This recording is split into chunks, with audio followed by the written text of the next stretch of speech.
Ой, как сестры пели сегодня. Завтра, наверное, еще лучше будут. Прям в Дивеево даже такой не слышали. У меня парень, с которым ездила, говорит, боже мой, как же они пели. Да? Который рядом стоял? Нет, я с одним ездила, видела его. Не-не-не. Я давно здесь была, слышу пение, это приезжали. А-а.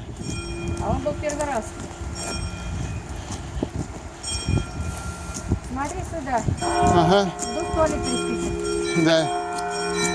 Меня ж ты не будешь искать? Ну. Вот тут пройдешь, туда вот и туда вниз, вот там туалет. Угу.